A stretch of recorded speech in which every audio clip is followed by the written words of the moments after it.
reviens sur les commentaires concernant les élections au regard du premier tour des présidentielles. Je suis ébahi par les réactions des commentateurs face aux résultats.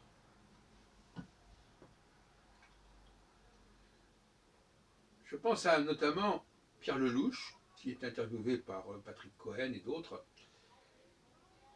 et on lui fait remarquer que finalement, il s'en est fallu de quelques centaines de milliers de voix pour que Fillon dépassât Marine Le Pen. Et d'ailleurs, de cette manière, on aurait pu s'éviter ce psychodrame avec Marine Le Pen si effectivement Fillon avait eu plus de voix. Ce qui montre une certaine forme d'irresponsabilité. Alors après on dit, ah ben regardez ce qui se passe. Finalement on se fait peur. Si le peuple avait été si intelligent que cela, il se serait évité ce genre d'affre. On ne verrait pas des candidats comme Montebourg, pardon, comme Dupont-Saint-Aignan ou comme Mélenchon dire qu'ils ne savent pas très bien pour qui voter, etc. Ou bien même les gens des Républicains qui disent qu'il ne faut pas que Marine Le Pen l'emporte, mais ils ne veulent pas non plus s'impliquer complètement avec Macron, etc., etc. Donc, le fait est là, c'est que l'on nous fait des grandes analyses, comme M. Lelouch, qui dit « Oui, mais c'est 400 000 voix de différence, de toute façon, c'était vraiment le plafond pour Fillon, et il ne pouvait pas dépasser ce seuil. » Mais c'est absolument n'importe quoi. Alors que M. Lelouch ait des récriminations par rapport au parti traditionnel, comme on dit, peut-être, mais qu'il se serve de ce malheureux scrutin, qui ne veut pas dire grand-chose en réalité, on voit bien qu'il y a 4 candidats qui sont à peu près à égalité, qu'on le veuille ou non, à 1 million de voix entre le premier et le quatrième à peu près. Et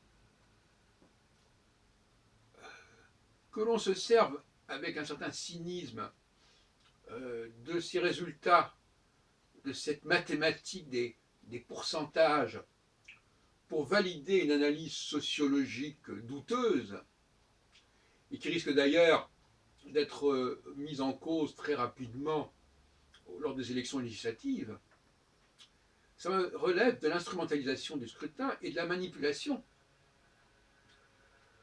De la même façon, je disais qu'en ce qui concerne Alain Duhamel, on a l'impression qu'une sorte de cécité, il parle des élections présidentielles comme s'il n'existait pas d'élections législatives, ou comme si, de façon automatique, ce qui avait été déterminé lors des présidentielles devait s'incarner automatiquement et systématiquement dans les législatives.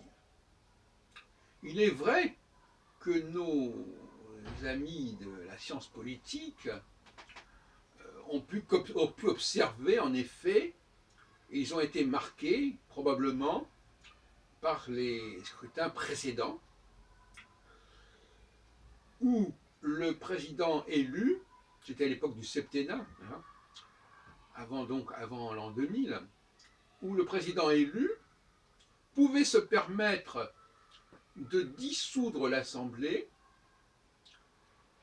puisque cette Assemblée n'avait pas été élue synchroniquement sur la même base que les présidentielles. Donc dès son élection, il dissout l'Assemblée et il s'obtient une majorité. C'est ce qui s'est passé en 88. Mitterrand gagne les élections présidentielles. L'Assemblée a été élue en 86, donc elle devrait normalement se poursuivre jusqu'en 91, mais il dissout l'Assemblée et il obtient une majorité pas très forte, qui sera d'ailleurs gérée par Michel Rocard, qu'il va nommer comme Premier ministre pour un certain temps, avant de le remplacer par d'autres. Et voilà donc un exemple.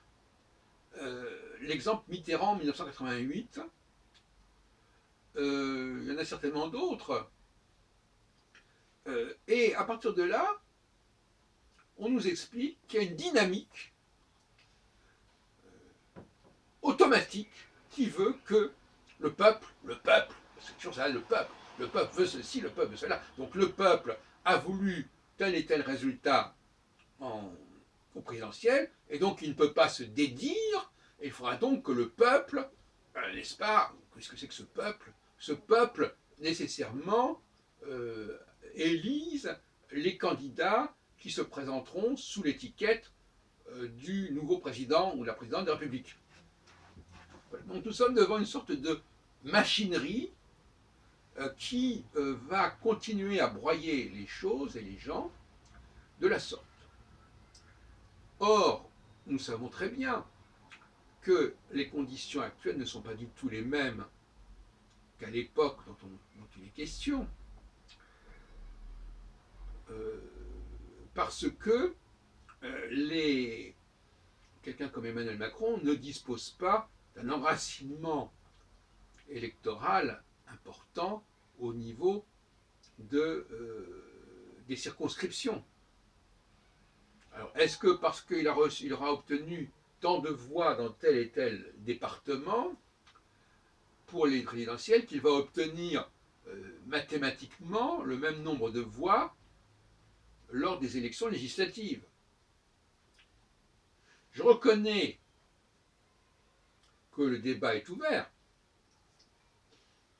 et que l'enjeu du premier tour des législatives sera probablement le plus important de tous, parce que c'est celui-là qui effectivement confirmera ou non la chute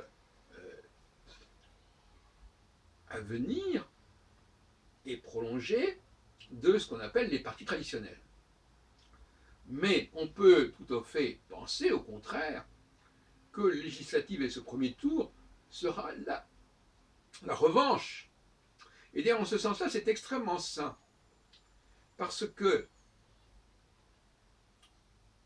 au fond, les gens ne savaient pas, lors du deuxième tour des lors du premier tour des présidentielles, ils ne savaient pas quel serait le résultat. Bon. Alors, ils ne peuvent pas corriger le tir, puisqu'il n'y a plus que 2 candidats en lice au deuxième tour. En revanche, ils peuvent corriger le tir lors du premier tour des législatives. Et c'est vraiment ce qui va se produire. Ils vont se dire, mais qu'est-ce que nous avons produit? En fin de compte, personne ne sait ce qu'il fait, parce qu'en fin de compte, on est complètement dans l'irresponsabilité. Voilà ce que nous avons produit, voilà ce que le système a produit, on va corriger ça. C'est là donc que là, effectivement, en pleine responsabilité, l'électorat décidera soit de confirmer ce qui a été établi lors du premier tour des présidentielles, soit de l'infirmer par le vote qu'il réalisera au premier tour des législatives au début du mois de juin 2017. Et c'est ça qui nous intéresse. Or, le bon sens, la question qu'on devrait se poser, c'est est-ce que le peuple est content, satisfait du résultat avec ces 2 candidats qui restent en lice, ou pas?